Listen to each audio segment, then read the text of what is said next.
ये है वक्त मीडिया। रांची के इरबा में अब्दुल रज्जाक अंसारी जन्म शताब्दी समारोह के अवसर पर 18 मार्च 2017 को एक ऑल इंडिया मुशायरे और कवि सम्मेलन का आयोजन किया गया। इस मुशायरे के सरपरस्त रहे जनाब सईद अहमद अंसारी साहब, जनाब मंजूर अहमद अंसारी साहब। इस मुशायरे को ऑर्गेनाइज किया अब्दुल रज्जाक जन्म शताब्दी समारोह समिति ने। इस समिति के सदस्य सचिव हैं जनाब अनवार अहमद अंसारी साहब। इस मुशायरे के कन्वीनर रहे जनाब नसीर अफसर साहब। स्वतंत्रता सेनानी, बुनकरों के मसीहा, कौमी यकजहती की मिसाल अब्दुल रज्जाक अंसारी साहब ने किस तरह से समाज सेवा के कार्य किए, ये हम बताएंगे आपको वीडियो के आखिर में। अब देखते हैं मुशायरा। तरह तरह की ग़िज़ा मिलती है इलेक्शन में, कहीं पुलाव कहीं पूड़ियाँ भी होती हैं। वो किसको वोट दे जो हर तरफ का खाए हो, नमक हलाल की मजबूरियाँ भी होती।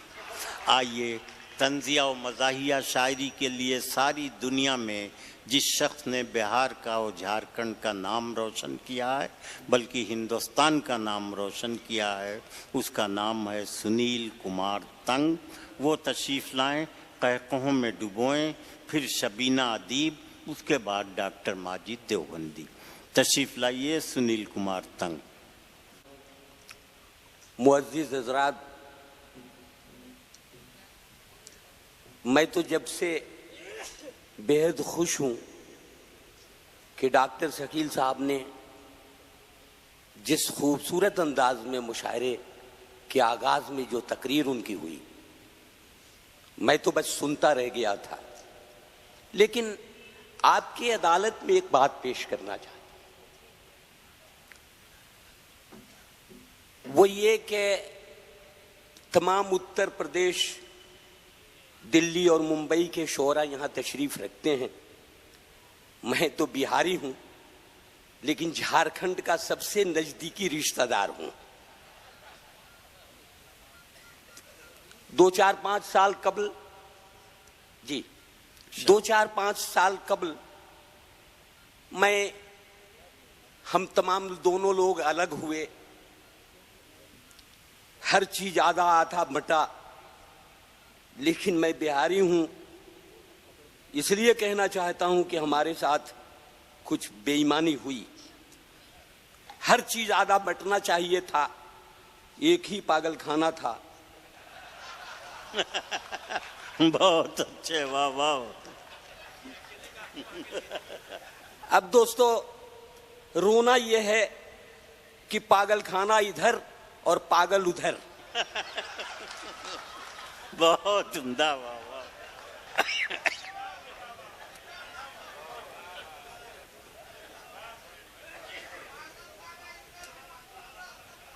भैया, मैं बिहारी हूं, इसलिए ये बात कह रहा हूं।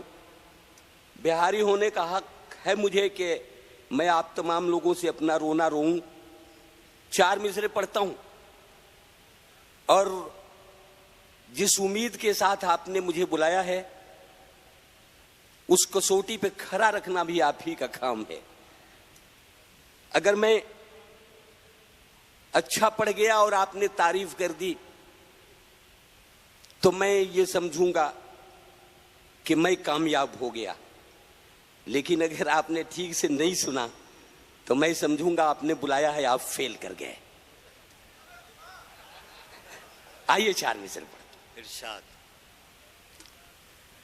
देखिए, कहा यह जाता है, आगाज में ये बात हुई कि ये दिल और दिल्ली दोनों की बात करेंगे। मैं एक साथ दिल्ली, दिल और दलदल तीनों की बातें कर रहा हूं। हाजिर करता हूं कि सच सच बयान करते हैं हम आपकी कसम। सच सच बयान करते हैं हम आपकी कसम, नाकामियों ने हमको बनाया है मोहतरम। वाह वाह। सच सच बयान करते हैं हम आपकी कसम, नाकामियों ने हमको बनाया है मोहतरम। हमने भी आशिकी के हजारों जतन किए, मौका नहीं मिला है तो साधु बने हैं हम। वाह वाह वाह वाह। मौका नहीं मिला है तो साधु बने हैं हम। ये 4 मिसरे भी पढ़ता हूं कि एक मंजिल के मुसाफिर हैं यकीनी हम तुम। वाह वाह। कि एक मंजिल के मुसाफिर हैं यकीनी हम तुम, बस वहीं जाके ठहर जाएंगे जाते जाते। क्या कहने। एक मंजिल के मुसाफिर हैं यकीनी हम तुम, बस वहीं जाके ठहर जाएंगे जाते जाते। ये अलग बात है, हम भूख से मर जाएंगे, तुम भी मर जाओगे इस मुल्क को खाते खाते। वाह वाह वाह वाह वाह वाह।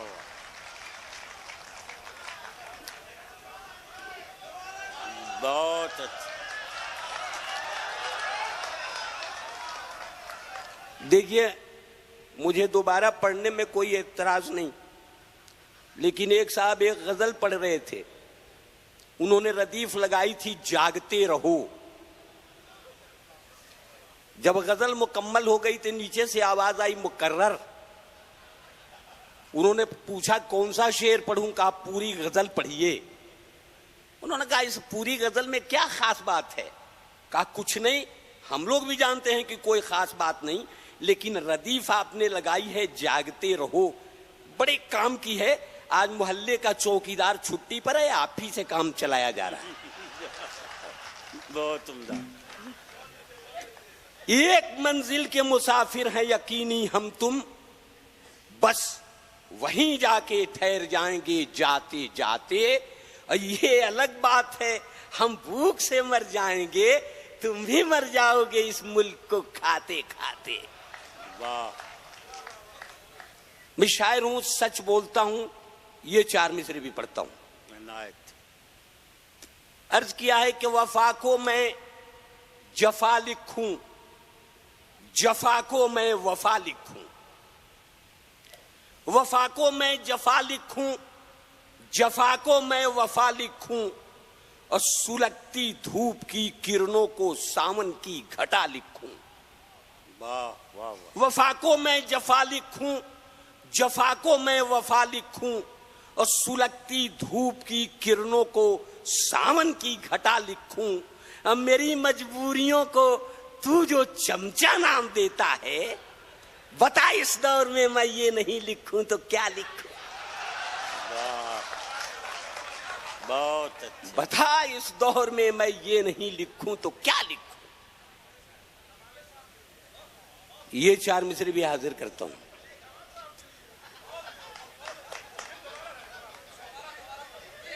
वफा को मैं जफा लिखूं, जफा को मैं वफा लिखूं, और सुलगती धूप की किरणों को सावन की घटा लिखूं।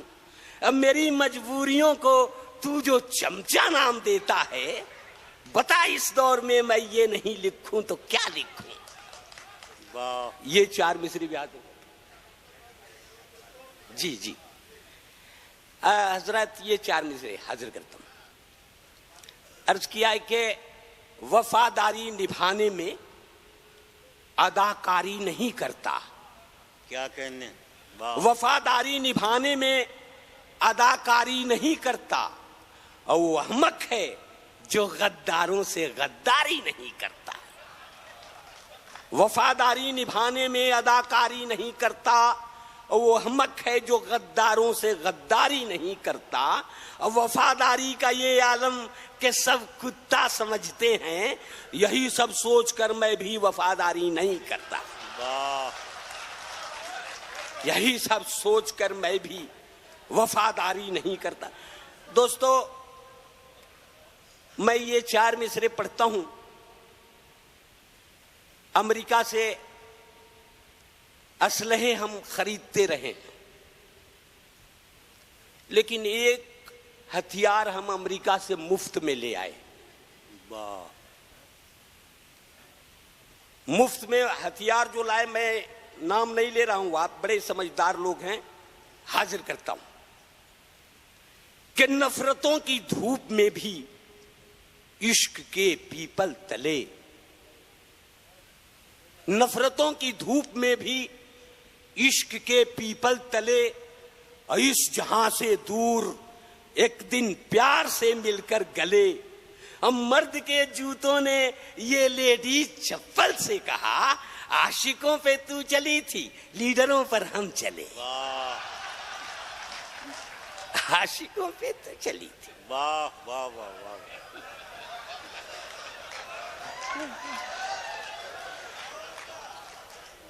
नफरतों की धूप में भी इश्क के पीपल तले, और इस जहां से दूर एक दिन प्यार से मिलकर गले, मर्द के जूतों ने ये लेडीज चप्पल से कहा, आशिकों पे तू चली थी, लीडरों पर हम चले।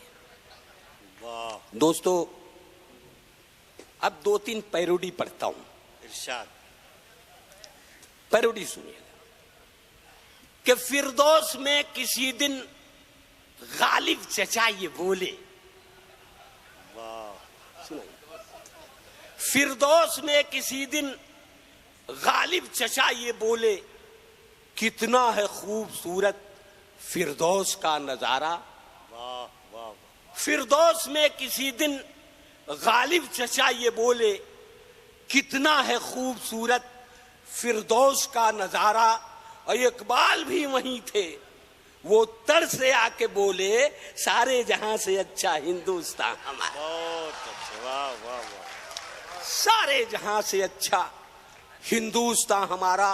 और एक सच ये भी कि आजादी हुकूमत का देखिए नजारा। आजादी हुकूमत का देखिए नजारा, रहने को घर नहीं है सारा जहां हमारा। आजादी हुकूमत का देखिए नजारा, रहने को घर नहीं है सारा जहां हमारा। और उल्लू के सामने अब चलती नहीं है अपनी, हम बुलबुले हैं इसके ये गुलसिता हमारा। एक पैरोडी और पढ़ता हूं, सुनिए। कि सर से बांधा था जिसने कफन साथियों, सर से बांधा था जिसने कफन साथियों, ऐसे नेता का देखो वचन साथियों। और जंग जिस दम छिड़ी कह के यूं चल दिया, अब तुम्हारे हवाले वतन सा। वाह वाह, बहुत अच्छे। वाह। अब तुम्हारे हवाले वतन साथियों। एक पैरोडी और पढ़ता हूं कि इज्जत है गुंडों की, दुर्गत है अच्छे इंसान की। इज्जत है गुंडों की, दुर्गत है अच्छे इंसान की। और मुर्गे से भी कम कीमत है इंसानों की जान की। गांधी जी के आदर्शों की बलि चढ़ाई जाती है, इस मिट्टी से तिलक करो ये धरती है बलिदान की। वाह। इस मिट्टी से तिलक करो ये धरती है बलिदान की। दोस्तों, एक पैरोडी, मैं सीवान का हूं, सीवान का नमक खाता हूं, इसलिए सीवान के हवाले से एक पैरोडी आप तक पहुंचाता हूं। शाद। कि जो भी ससुर ने हमको दिया दान ले चले। वाह। जो भी ससुर ने हमको दिया दान ले चले, और टीवी फ्रिज को लाद के सीवान ले चले। लेकिन चली जो साथ में दुल्हन तो ये लगा, हम आज अपनी मौत का सामान ले। वाह। हम आज अपनी मौत का सामान ले चले। दोस्तों, मैं जिस सीवान से आता हूं, सीवान के लोग अरब ममालिक में बहुत रहते हैं। मैं भी कभी कभी जाता हूं, वो 2-4 साल रह जाते हैं, मैं 2 रोज में लौट आता हूं। अब ये देखिए, वहां का दर्द बयान करता हूं। इरशाद। ये 6 मिसरे हाजिर करता हूं कि बहुत दुखी था शबो रोज ठोकरें खाकर। बहुत दुखी था शबो रोज ठोकरें खाकर। और कभी कभी तो गिरा मैं सड़क पे चकरा कर। और कहां मैं जाता गमे जिंदगी से घबरा कर। और फजाए हिंद की रानाइयों से दूर आकर। और खुदा का फजल है दौलत कमा रहा हूं मैं, और अब मैं शेख की बकरी चरा रहा हूं मैं। बहुत अच्छे, वाह। अरब में शेख की बकरी चरा रहा हूं मैं। आइए दोस्तों, एक छोटी सी नज्म, एक नज्म वो, और एक हमारे डॉक्टर शकील साहब ने ये कहा कि एक वो नज्म पढ़ दीजिएगा, तो उसे भी पढ़ दूंगा मैं। एक नज्म हाजिर करता हूं, सुनिए। कि शहर के नुक्कड़ पे रहते थे कोई फेमस हकीम, शहर के नुक्कड़ पे रहते थे कोई फेमस हकीम, नाम था मशहूर उनका हर तरफ मिर्जा नसीम।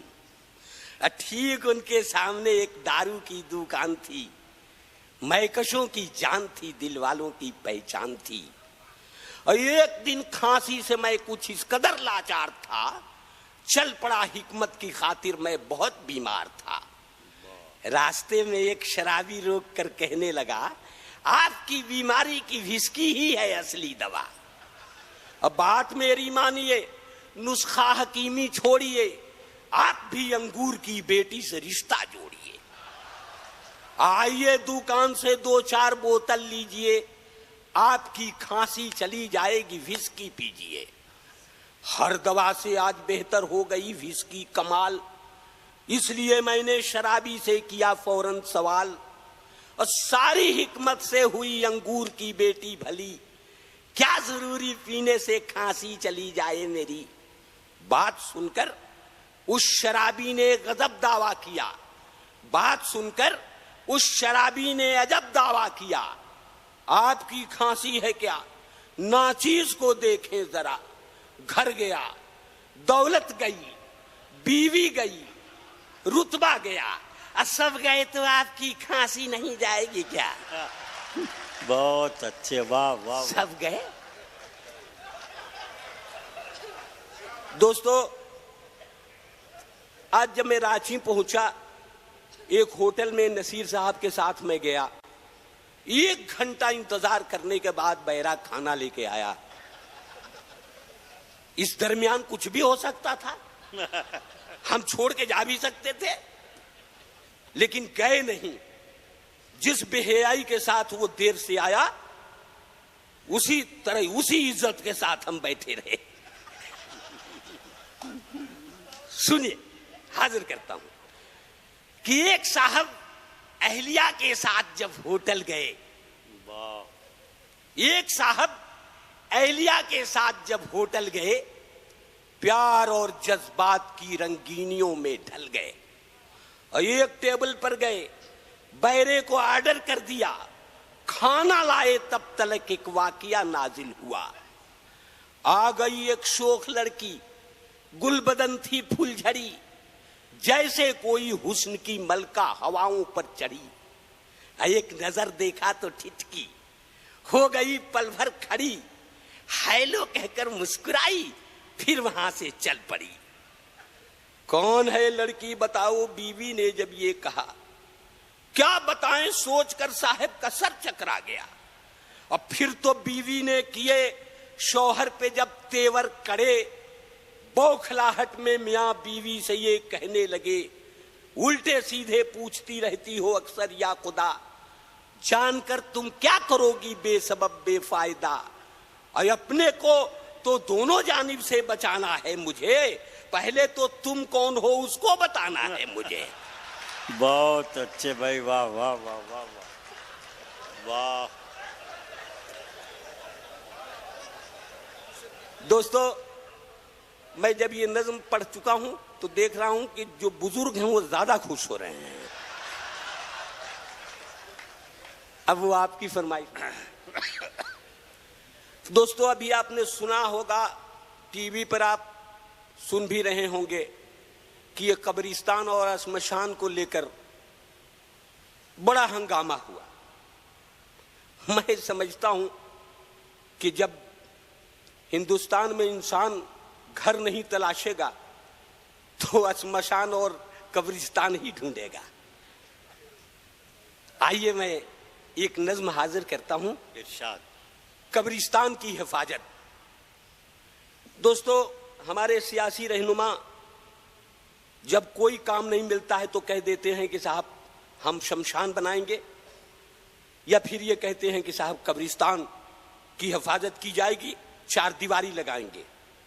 मैंने एक लीडर से पूछा कि मोहतरम आप तो सरकार में हैं, ये आप कब्रिस्तान में चार दीवारी क्यों करा रहे हैं? कहने लगे हिफाजत के लिए। मैंने कहा चलो अच्छा है, जीते जी हमारी हिफाजत हो ना हो, मरने के बाद हम ठीक ठाक रहेंगे। अब मैं हाजिर करता हूं कब्रिस्तान की हिफाजत। कि किसी कंजूस मुल्ला के यहां कुछ लोग जब पहुंचे, अचानक देखकर लोगों को मुल्ला एकदम चौंके। लबों पर लाए वो झूठा तबस्सुम और यूं बोले, हाजी हजरात कैसे आए हैं, क्या काम है मुझसे? कहा लोगों ने कब्रिस्तान की रक्षा जरूरी है, वहां चारों तरफ दीवार का होना जरूरी है, और खुदा के नाम पर कुछ आप भी तो कीजिए साहब, उठाने के लिए दीवार चंदा दीजिए साहब। वाह। तो चंदा मांगने वालों से मुल्ला ने यह फरमाया, वहां चारों तरफ दीवार हो जाए जरूरी क्या? जो अंदर हैं किसी सूरत से बाहर आ नहीं सकते, और जो बाहर हैं वो जीते जी तो अंदर जा नहीं सकते। दोस्तों, जाते जाते एक बार मुबारकबाद में पेश करता हूं, और जाते जाते एक छोटी सी नज्म सिर्फ 2-3 मिनट में आप तक रखता हूं, इरशाद। ताकि मैं कहीं ना कहीं आपके जहन में महफूज रहूं। नज्म का उन्वान है आई डोनेशन। नेत्रदान शिविर बड़े शहरों में लगाए जाते हैं, बोर्ड लगा के ऐलान किया जाता है, मरने के बाद अपनी आंखें दान दे दीजिए। अब उसी को मैं नज्म में ढालने की कोशिश करता हूं। इरशाद। कि ऐलान हो रहा था बड़े तामझाम से, ऐलान हो रहा था बड़े तामझाम से, जनता जनार्दन के लिए यह तमाम से, आंखों का दान दीजिए, एहसान कीजिए, कुछ उस जहां के वास्ते सामान कीजिए। आंधे गरीब लोगों के जीवन में नूर हो, तकदीर बन गई है जो तारीकी दूर हो। ऐलान सुन के लोग बढ़े आन बान से, डोनेट आंखें करने लगे इत्मीनान से। इतने में एक शराबी ने ऐलान कर दिया, आंखों का दान दे के महादान कर दिया। ऐलान करने वालों का सम्मान कर दिया, लेकिन बता के शर्त ये हैरान कर दिया, आंखें मैं दे रहा हूं अमीरों के वास्ते। वाह वाह वाह। आंखें मैं दे रहा हूं अमीरों के वास्ते, नफरत पसंद चंद वजीरों के वास्ते। इंसानियत का पाठ उन्हें भी पढ़ाइए, जो आंख रहते अंधे हैं उनको लगाइए। वाह। इंसानियत का पाठ उन्हें भी पढ़ाइए, जो आंख रहते अंधे हैं उनको लगाइए। अब मरने के बाद आंखें मेरी दान लीजिए, लेकिन ये इल्तजा है मेरी मान लीजिए। मरने के बाद आंखें मेरी दान लीजिए, लेकिन ये इल्तजा है मेरी मान लीजिए। जिस आदमी को आप ये आंखें लगाइए, पीने के बाद खुलती हैं उसको बताइए। वाह। जिस आदमी को आप ये आंखें लगाइए, अब पीने के बाद खुलती हैं उसको बताइए। इन आंखों में खुमार रहे, चाहता हूं मैं हर आदमी से प्यार रहे, चाहता हूं मैं हर आदमी से प्यार रहे। अच्छे, वाह वाह वाह वाह। सुनील कुमार तंग जिंदाबाद, क्या कहने। वाह। दोस्तों, एक नज्म की और फरमाइश आ गई, आइए हाजिर कर देता हूं। एक मेरी पुरानी नज्म है। भाई साहब आप वहीं हैं, बहुत देर से मैं आपको ढूंढ रहा था। कहाँ गए कहाँ गए? हाँ जी, हाजिर करता हूं। नज्म का उन्वान है पड़ोसी का मुर्ग। पड़ोसी सुन ली। का मुर्ग। कि एक मौलवी ने मुर्ग पकड़कर पका लिया। एक मौलवी ने मुर्ग पकड़कर पका लिया, अब बच्चों के साथ बैठ के खुश होके खा लिया। था जिसका मुर्ग ढूंढता फिरता था बेकरार, हर घर में जाके पूछ रहा था वो बार बार। बस बच गया था मौलवी साहब का एक घर, जिस घर पे एहतराम में डाली न थी नजर। लेकिन तलाशे मुर्ग ने लाचार कर दिया, सारी अकीदतों को ही बेकार कर दिया। पूछा वो मौलवी से कि देखा है आपने, जिस मूर्ख को दारोगा मैं कहता हूं प्यार से, बोले वो मौलवी के मैं सच सच बताऊंगा, वरना खुदाए पाक को क्या मुंह दिखाऊंगा। और लम्हात चंद वो मेरी छत पे गुजार के, आया तो था चला गया वर्दी उतार के। क्या कहने, बहुत अच्छे, जिंदाबाद सुनील कुमार तंग, क्या कहने हैं। दोस्तों, अब तक जो लोग बैठे हुए हैं मैं उनका शुक्रिया अदा करता हूं। एक बात मैं आपको बता दूं कि फहरिस्त मेरे हाथ में कभी 15 लोगों की होती है, कभी 35 लोगों की होती है। मुशायरा मैं चलाता हूं, एक बात का ख्याल रखता हूं कि उन चंद लोगों को बचाए रहूं जिनकी वजह से आखिर का 1.5-2 घंटे का मुशायरा इतना अच्छा हो जाए कि दरमियान की कमजोरियां आप भूल जाएं। मैं उसी तरतीब से मुशायरा चला। दोस्तों, मेरी आपसे गुजारिश है, सिर्फ 2 मिनट और ये वीडियो देखिए और मैं आपको ले चलता हूं सईद अहमद अंसारी साहब के पास, जो अब्दुल रज़ाक अंसारी साहब के साहबजादे हैं, और वो बताएंगे किस तरह से उनके वालिद मोहतरम ने झारखंड में समाज सेवा के ऐसे कार्य किए कि सब लोग अब्दुल रज़ाक अंसारी साहब पर गर्व करते हैं, फख्र करते हैं। आइए सुनते हैं अब सईद अहमद अंसारी साहब को। अब्दुल रज़ाक अंसारी मरहूम 1940 से 1980 के दशक में बुनकर समाज और मोमिन तंजीम के एक बहुत बड़े रिफॉर्मर थे, जिन्होंने उस जमाने में वुमेन एजुकेशन और स्वच्छता की तरफ समाज को ले जाने के लिए आह्वान किया था। उनका वुमेन एजुकेशन प्रोग्राम इतना सक्सेसफुल रहा कि उनकी और हमारी माँ वालदा मोहतरमा की बदौलत 17 मिडिल स्कूल का कायम किया गया उस ज़माने में, जहाँ पर वुमेन एजुकेशन, और वो भी अक़लियती समाज के लिए, जो अपने आप में एक मिसाल है। वुमेन एजुकेशन और समाज को में स्वच्छता लाने की दिशा में जो कदम उठाया, उसके बाद उन्होंने बुनकर समाज को और मोमिन तहरीक को आगे बढ़ाने के लिए उन्होंने हमारी कौमों को रोजगार से जोड़ने का काम किया, और इस सिलसिले में उन्होंने डिफरेंट प्लेसेस में cooperative primaries, weavers cooperative primary societies का काम किया, और जिससे लोगों को रोजगार से जोड़ा, जो अपने आप में एक मिसाली काम है। मैं समझता हूँ कि अब्दुल रज़ाक अंसारी 7 साला प्रोग्राम जो 24 जनवरी से लेकर के 30 अप्रैल तक का होना है, उसकी आखिरी कड़ी में जो ये मुशायरा का एहतमाम किया गया, मैं समझता हूँ इससे कौमी यकजहती और आपस में जो भाईचारगी का संदेश गया है, ये एक बड़ी ताकत बन करके पूरे झारखंड में उभरेगी, और उनकी जो काविशों थी, जिसमें गंगा जमनी तहजीब को जो फ़रोग़ दिया गया था, वो अपने आप में एक मिसाल और मील का पत्थर साबित होगा। बहुत बहुत शुक्रिया।